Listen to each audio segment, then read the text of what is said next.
Gurubhyo Namaha. Om Vyasam Vasishtanaptaram Shaktre Pautramakalmasham Parasharatmajam Vande Shukatatam Taponidhim Vyasaya Vishnurupaya Vyasarupaya Vishnave Namo Vai Brahmanidaye Vasishtaya Namo Namaha. Om Narayanam Namaskritya Naram Chaiva Narottamam Devim Saraswatim Chaiva Tato Jayam Udirayet. Om Shri Gurubhyo Namaha.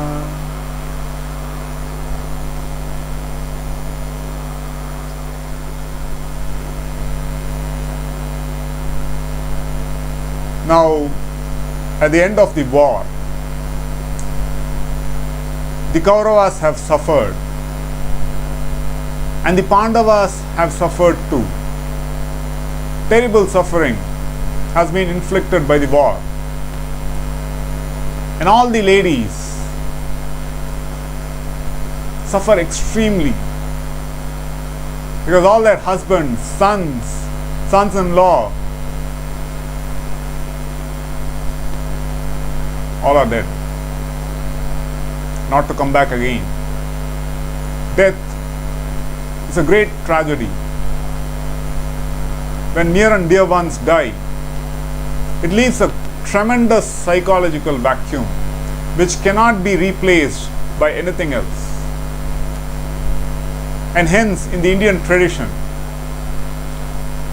Tarpana is done for those who have passed away.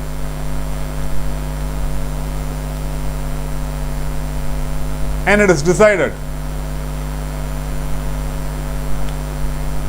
Yudhishthira gives orders to do Tarpana.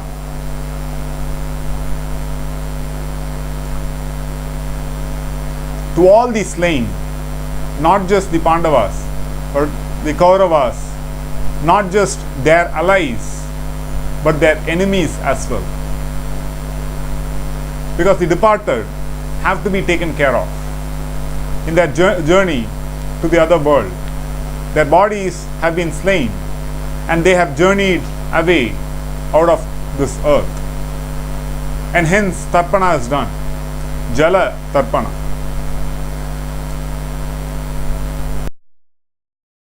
Orders given.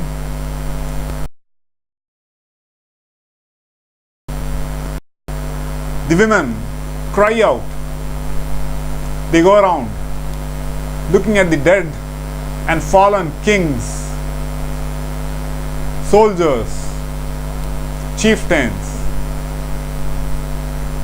They look at the parts of their husbands, of their sons. They try to piece them together and hug the dead bodies. And it's a terrible sight to behold. There are rivers of blood, of gore.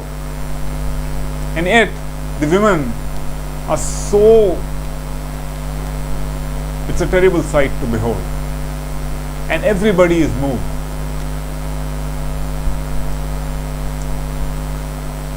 And Kunti come forward to offer Tarpana to her fallen son, Karna.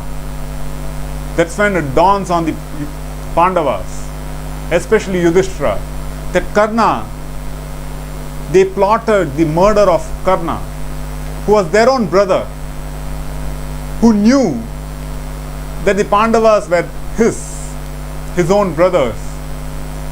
And hence, during the war, he would have humiliated them in an encounter with Karna. Before Arjuna meets Karna, Karna encounters each of the other Pandava brothers. At the verge of death, he lets them escape with their lives, just humiliating them. And that is because he has given his word to Kunti Devi. Kunti, when she reveals the truth of Karna's birth, Yudhishthira, and the one who is enjoying this kingdom by his own brothers. What a pity.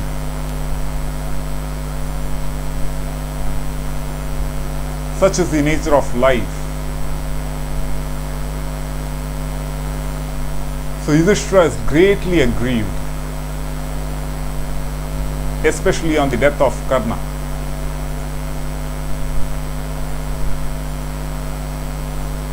And Dhritarashtra asks Yudhishthira, how many warriors have been killed? And Yudhishthira reveals a startling number. He reveals that 1,660,020,000 warriors have been killed. And of those left alive, there are 2,40,165 warriors. Of the great warriors, only 7 are left in the Pandava camp, and only 3 are left in the Kaurava camp. So more than 1.6 billion people, warriors, have been killed. You can imagine the kind of loss. Many people who hear this for the first time are shocked at the numbers. They in fact wonder if during the Mahabharata times so many people existed, lived on the earth. Yes, it is so. The earth is pretty old, and the human civilization is also old.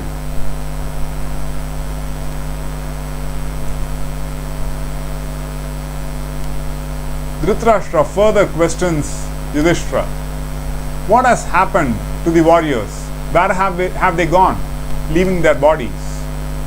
For which Yudhishthira explains, those warriors who fought cheerfully in war, facing their opponents and killed, have gone to Indraloka, cheerfully facing. Those warriors who fought cheerlessly for the sake of fighting, for the sake of reward from their superiors, they have gone to Guhyaka Loha. They have become Gandharvas. And those warriors who fought and while fighting ran away from the fields and were killed while running away, they have become Guhyakas, Kubera's army.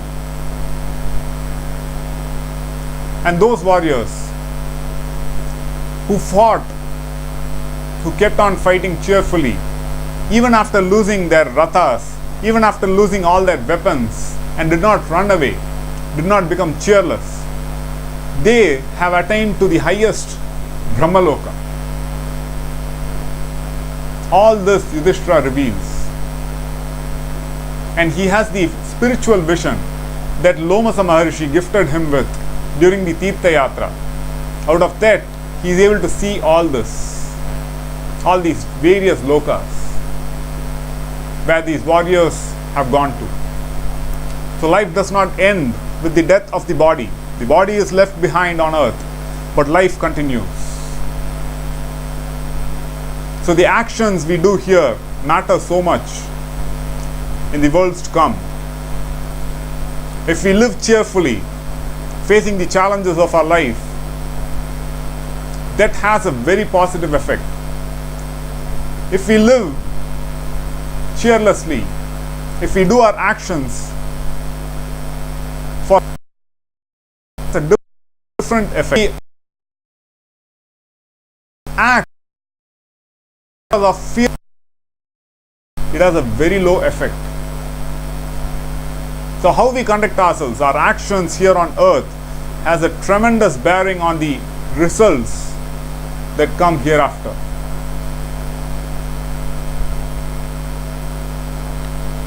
And the ladies of the Kaurava household, especially Gandhari, is aggrieved She has lost his life. He is lost. Hundreds and dead. Draupadi similarly has lost all her sons. And they offer each other solace. What else to do? Both of them did not like war. But Duryodhana would not listen to Gandhari. And Gandhari, on seeing Krishna, her anger is stoked. And she blames Krishna squarely for all the war.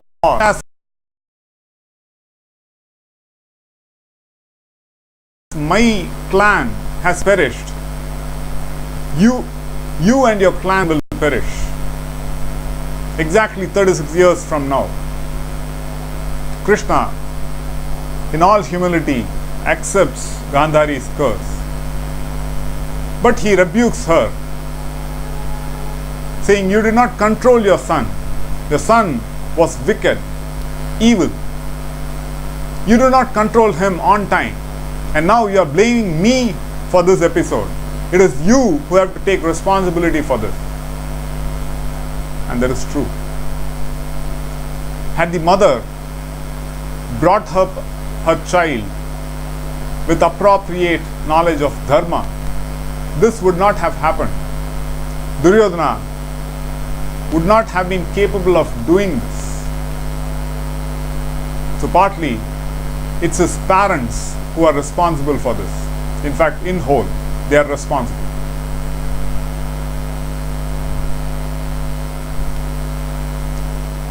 Yudhishthira is ill at ease. Now he has no desire left to rule the kingdom.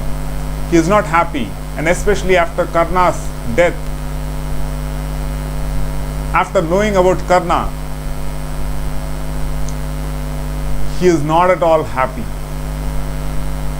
And hence, he talks of renouncing the kingdom and going the way of the rishis, taking up sannyasa. That's when Shri Krishna and other rishis advise him on the roles and duties of a king. So Shri Krishna advises Yudhishthira to approach Bhishma, who has not yet left the body because it's not still Uttarayana. So Yudhishthira approaches Bhishma with all humility. He asks questions, and Bhishma answers Yudhishthira, and that forms the Stri Parva. Bhishma gives good advice on how a king has to conduct his affairs, how the kingdom has to be ruled, how to keep in check the enemies, how to make profit so that the people of the kingdom is taken care of. He discourses on Purusharthas, Dharma, Artha, Kama, Moksha. And he further elucidates on the principles of right rulership, the Raja Dharma, and plus also the Moksha Dharma. He teaches Yudhishthira the right principles of Anushasana, how to rule. At the end of it, Bhishma leaves. It is Uttarayana, and he leaves for his heavenly abode. He is a Vasu who has been cursed by Vasishtha to take birth on earth and suffer a long life. And he has suffered sufficiently. He is now tired, and he leaves during Uttarayana, the northward journey of the sun. Still Yudhishthira is not happy. He is forlorn, and he does not pay attention to the kingly responsibilities. A king's life is busy. There is no sleep, there is no rest for oneself. It's always to do with duties and responsibilities towards the kingdom. And it's a lot of responsibility has to shoulder responsibilities. But it's forlorn. accommodate those responsibilities. And hence the Munis, Rishis advise him to conduct the Ashwamedha Yajna. So Arjuna goes behind the horse, the sacrificial horse, and the Ashwamedha Yajna is conducted. In fact, there is an episode when Yudhishthira conducts the Yajna. A mongoose, which is half golden, comes there and rolls on the floor and is surprised to find that the other half remains the same, ungolden, not gold. On seeing this strange episode, the rishis, everyone asks the mongoose, "What is this?" For which the mongoose responds in a human voice, which further surprises them. That says, "I rolled on the floor of a Brahmana who gave us everything, even his families, to those who came to beg of him. He had no food. The only food he got, he distributed it when another Brahmana came to beg of him. Likewise, his entire family gave their share, and hence they were blessed by Indra himself. There, when I rolled on the floor, half of my body turned golden, because it was the greatest yajna I had seen, that of giving. Yajna means sacrifice. Parents sacrifice their comfort so that their children are happy and prosperous. So we have the Pancha Mahayajnas in the Indian tradition. So even studying is a sacrifice to the rishis. Now, this discussion is a sacrifice to the rishis, because in upholding, in discussing about these principles, we grow, we live the knowledge that they enunciated, and in living those principles, we spread dharma, we spread humanity, we spread peace, harmony, which are so very important. Likewise, there are Deva Yajnas, Pitra Yajnas. Doing Tarpana for departed ancestors is considered very important, because our actions are not just relevant to ourselves, it is relevant to 7 generations after us. That is logical. But it is also relevant to 7 generations before us.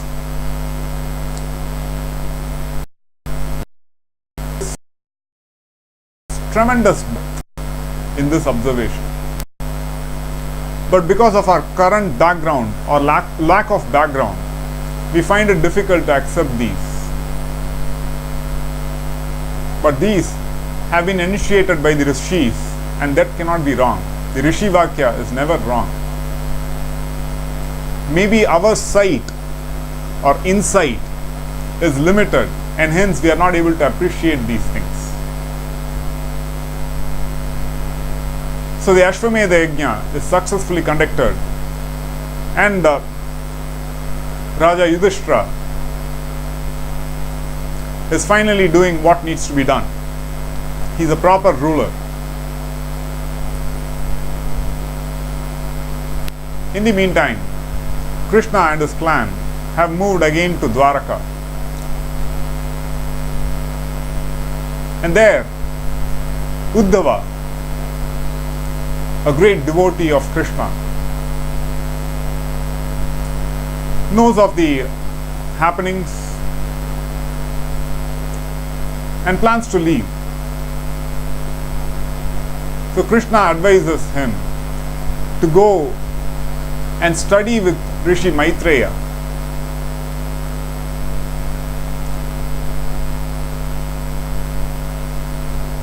Arjuna, before Krishna leaves for Dwaraka, again asks Krishna, "You taught me the Gita in the battlefield. Now I don't remember much. Could you repeat that for me?" And Krishna is angry at Arjuna, at his inattentiveness, at his lack of memory. And in other words, in different words from those of the Bhagavad Gita, he explains the fundamental sublime philosophy, and that forms the Anugita.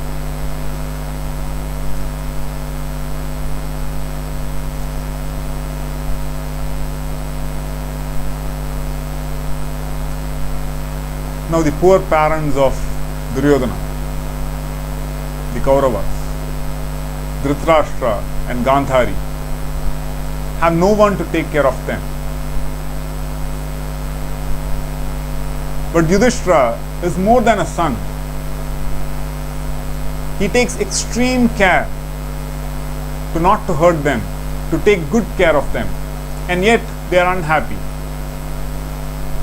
The other Pandavas also have forgotten all the past episodes of what Dhritarashtra did to them, and they are very careful to please Dhritarashtra. When you are very careful to please, if pleasing someone comes automatically, spontaneously, that's different. But when you are very careful to please someone, that really hurts, and it hurts Dhritarashtra and Gandhari. But Bhima does not cover up his emotions. He has feelings of animosity, of why should we help these people? They did all that we suffered through. Now why should we take care of them? And Bhima, whenever he gets an opportunity, really uses barbed words against them. Finally, Dhritarashtra decides it's time for them to go leave the palace. Yudhishthira pleads with Dhritarashtra, but Dhritarashtra has made up his mind, and Vyasa Maharishi also advises Yudhishthira against pleading too much. So he advises Dhritarashtra to move on to his next stage in life. So Dhritarashtra, Gandhari and Kunti Devi, all three of them, including Vidura and Sanjaya, go off into the forest life. And there, Dhritarashtra, Gandhari, Kunti, Vidura, Sanjaya engage in tremendous tapas. In fact, Vidura leaves them and goes further into the forest. He is completely alone and Digambara. He does not eat anything. He lives only on air. After some time, Yudhishthira and his brothers feel like having a darshan of their mother and Dhritarashtra and Gandhari. So they pack and leave for the forest. There, they have a tender meeting with their mother and Dhritarashtra and Gandhari. Vyasa Maharishi appears there. He discourses to them on high principles, high dharma. And so many people, lay people, have accompanied Yudhishthira. So Vyasa Maharishi uses his spiritual power and gives a vision of all the departed warriors. The people there are overjoyed. Children, sons,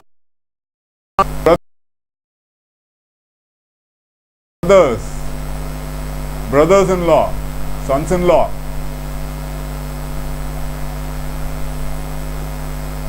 On seeing this, everybody is happy.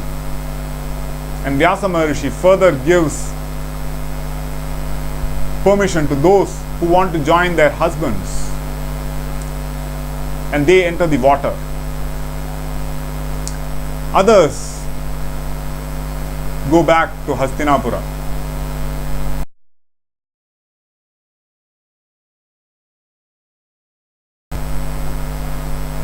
Narada Muni appears in the court of Yudhishthira.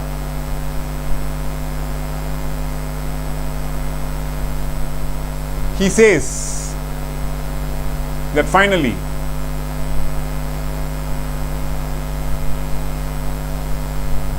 Vidura, Sanjaya not Vidura.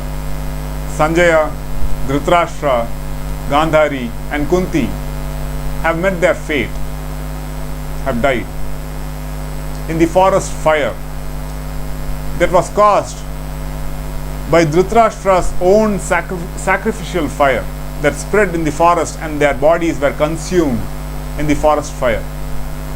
And they have attained to heavenly regions. So Narada Muni reveals this information to Yudhishthira and his court. And they bewail the passing away of their mother and uncle and aunt.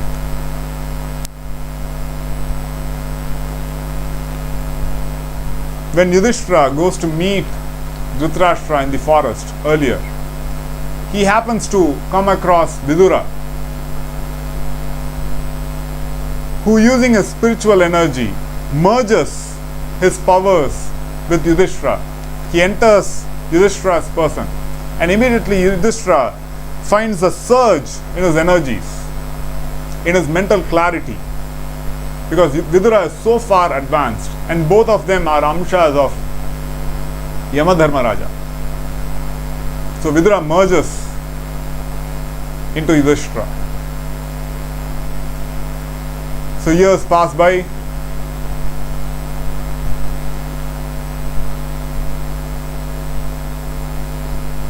and it so happens that in Dwaraka, parallelly,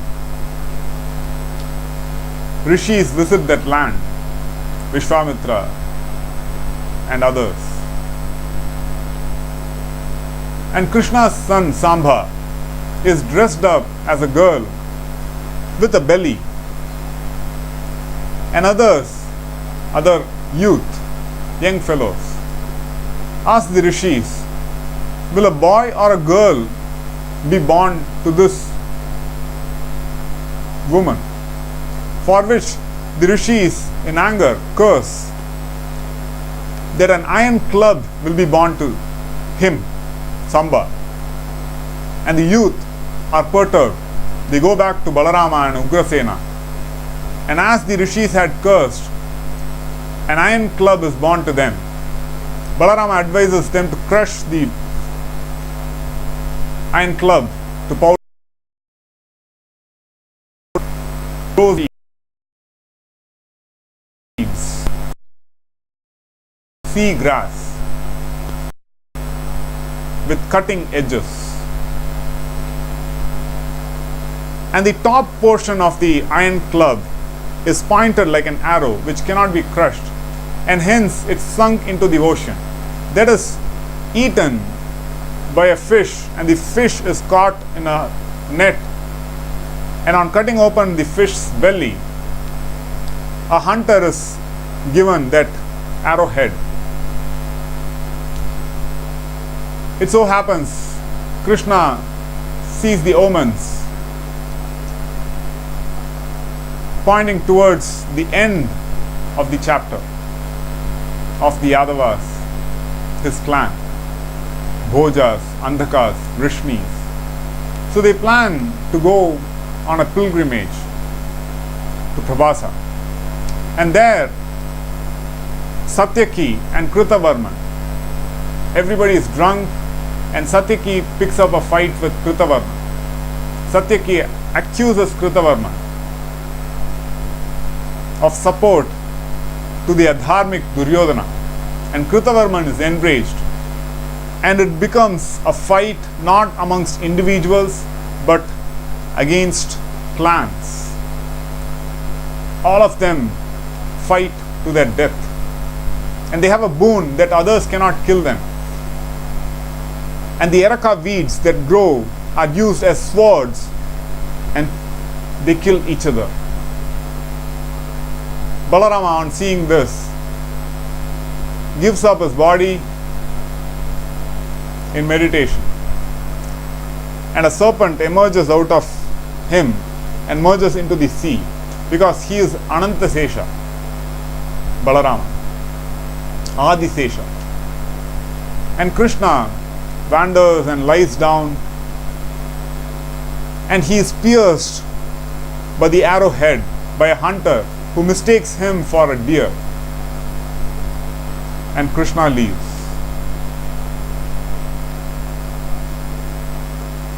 Before Krishna leaves, he appears in the dream of Arjuna and asks him to come and save the women and children and the old people of Dwaraka. So Arjuna comes, he sees all the bloodshed, he makes proper arrangement to cremate everybody, including Krishna, and he finds no point in living in this world after Krishna's departure. Arjuna and Krishna are after all Nara and Narayana. So Arjuna goes to Dwaraka, and there Vasudeva, Krishna's father, dies.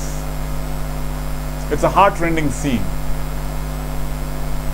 Finally, Arjuna collects all the women, children, old people, and moves out of Dwaraka.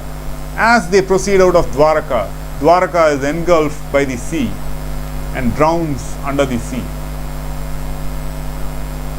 As Arjuna proceeds, he is not able to save many of the women from bandits. His Gandiva fails him.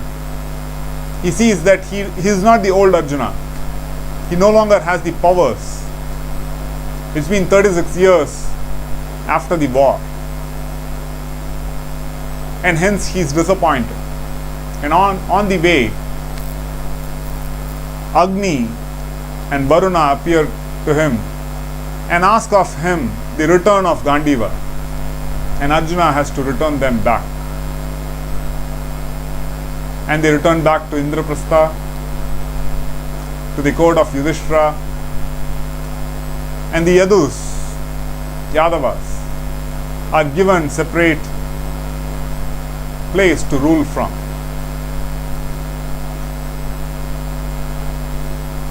After Krishna's departure, the Pandavas don't see any meaning in continuing their stay on earth.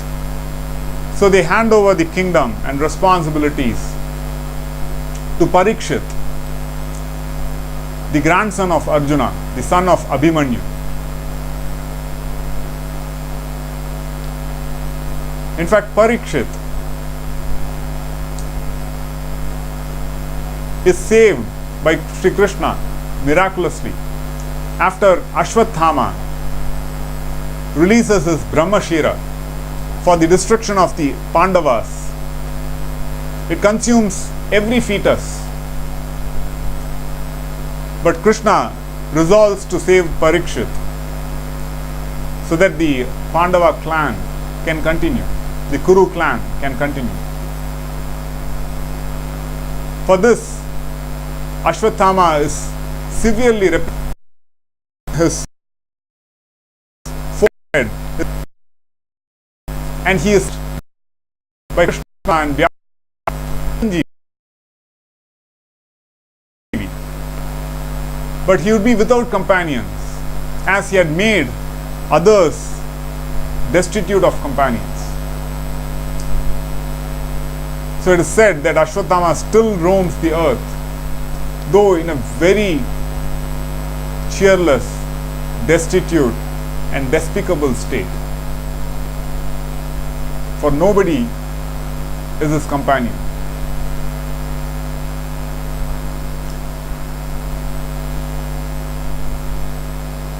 So the Pandavas and Draupadi leave from Indraprastha towards the Himalayas. And en route, first Draupadi falls.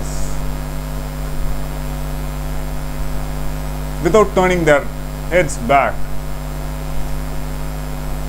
Yudhishthira answers. Draupadi is the was partial to Arjuna, though she was equally married.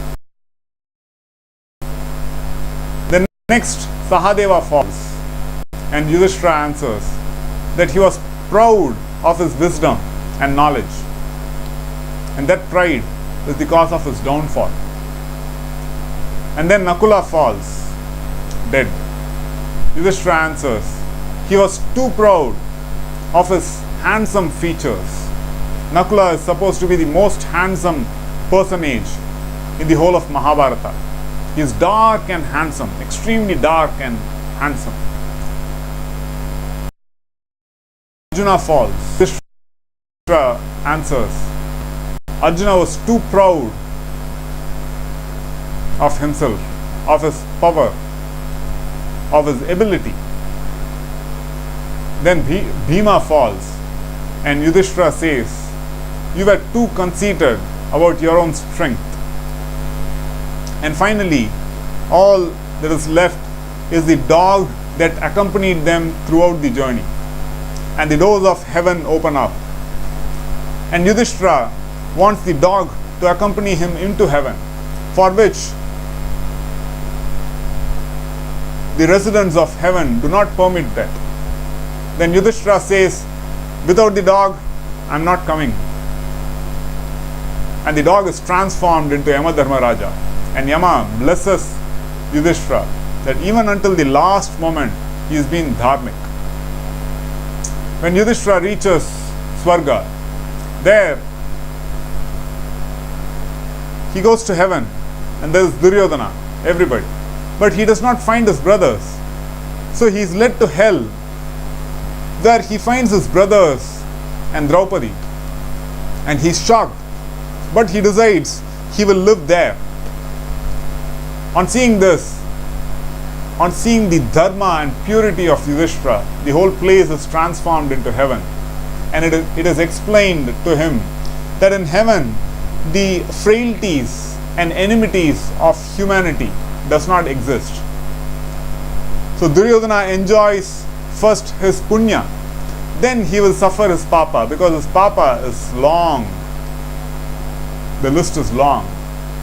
While those whose list of punya is long suffer their papa first, the effects of their sins first, then enjoy long their punya.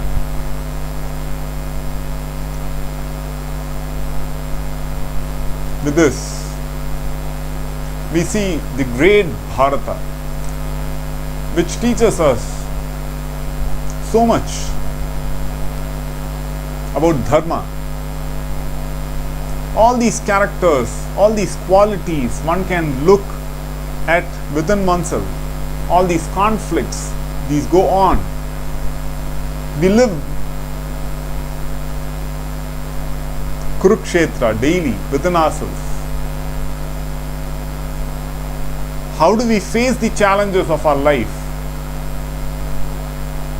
harmoniously, in a dharmic way, becomes so important, because we see actions have consequences, causes have effects, and we want it to be dharmic. Dharma is that which sustains, it offers us a sustainable living. And hence Vyasa Maharishi at the end of Mahabharata clearly tells us that dharmo rakshati rakshitaha. Those who protect dharma, dharma protects them. Dharma is the way by which the entire world is held together. In fact, dharma leads one towards moksha, the liberation from the cycle of birth and death on earth, so that one does not need to visit earth again. One is liberated, and there is freedom. It's been a wonderful time narrating the Mahabharata. With each narration of the Mahabharata, I gain better clarity, and it benefits me greatly. So I thank you for the opportunity. It's been a wonderful time.